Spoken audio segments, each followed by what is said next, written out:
Alright guys, let's get started. Today we're going to be talking about subtracting fractions. What's awesome about subtracting fractions is it's basically the same exact thing as adding fractions. The only thing that's different is we're subtracting.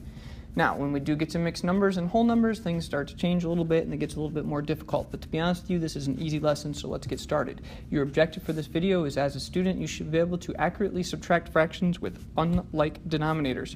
You're going to need graphic organizer number 2. You should go get it, pause the video, and get it now.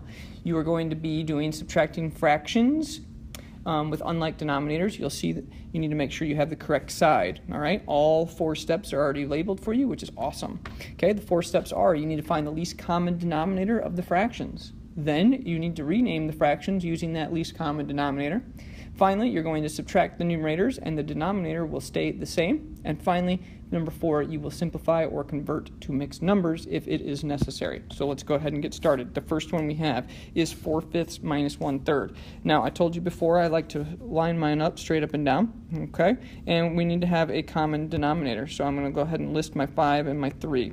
Now, I already know what it is, but I want to do that just in case, okay? So if you already know what it is, you don't need to write this step down. And it is 15, so the answer is 15. So what we need to do is go ahead and change our fractions to be something over 15. And this one as well, something over 15. Now, how does 5 become 15? Well, you multiply by 3. You must do the same thing to the top, multiply by 3. So 4 times 3 is 12. Remember the rule of fractions. Whatever you do to the denominator, you must also do to the numerator. How does 3 become 15? Well, times 5. And 1 times 5 is 5. Go ahead and subtract. Remember, the numerators are the only thing you subtract. The denominator stays the same, so it's going to be over 15. 12 minus 5 is 7. Now, 7 is prime, and it does not go into 15, so it's already simplified. Our answer is 7/15. That is example number 1. We have 3 more to go, I believe. Okay, example number 2. We have 6/10 minus 1/3. Same thing. We need to go ahead and find a common denominator.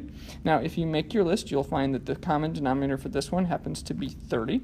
Okay, and for this one, all right, we're going to go ahead and change them both to 30. How does 10 become 30? Well, 10 times 3 is 30, so you do the same thing to the top. The numerator, 6 times 3 is 18. How does 3 become 30? Well, you multiply by 10. Do the same thing to the numerator, times 10. 1 times 10 is 10. Go ahead and subtract. 18 minus 10 equals 8 over 30. Unfortunately, 8 and 30 can both be simplified, so let's put it in the birthday cake. Remember, the first number has to go first. What goes into both 8 and 30? Well, that would be 2. 2 goes in 8 4 times, and it goes into 30 15, and we have 4/15. I think that's it. So I'm going to go ahead and say 4/15 is our answer. Example number 2. We are done. Example number 3. Here we go. Okay, 2 and 4. Now, I'm going to be honest with you. This one's really easy. Our common denominator is 4. So 1/2 minus 1 over 4. We're going to change them both to be something over 4. How does 2 become 4? You multiply by 2. Do the same thing to the numerator. It's going to be 2/4. This one is already over 4, so we don't change anything. It just stays the same. 2 minus 1 is 1. Our answer is 1/4. That was an easy one. Example number 4. Here we go. We have 1/3 minus 1/5. And I'm going to be honest with you, common denominator, you could list them out again, but it is 15. Okay? So, over 15. Over 15. How does 3 become 15? Times 5. 1 times 5 is 5. 3, how does 5 become 15? Times 3. 1 times 3 is 3. Go ahead and subtract. 5 minus 3 is 2. And we have 15 at the bottom. 2/15 is already simplified. So go ahead, circle it. Those are your examples. 4 examples, 4 minutes in. We're doing good. Right now, I want you to pause the video and do these 3 problems. When you're ready, replay the video and we'll check to see if we got the answers right. Go. All right, I'm back. Common denominator should have been 30. Okay, so you should have had over 30. You should have multiplied it by 10, which gives you 20. This one should have been times 3, which would have been 12. 20 minus 12 was 8/30, which once again needed to be simplified. That one happened to be 4/15. Okay, that should have been your answer. Next one, common denominator was 40. Ooh, that was nasty.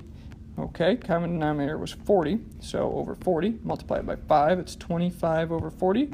This one you meant to multiply by 8, so 16. That gives you 9 over 40, and that is simplified. Next one, you should have had a common denominator of 40 again.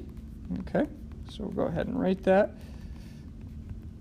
And we are subtracting, is it 4/8? Yep. which equals over 40. We're probably going to have to simplify this answer.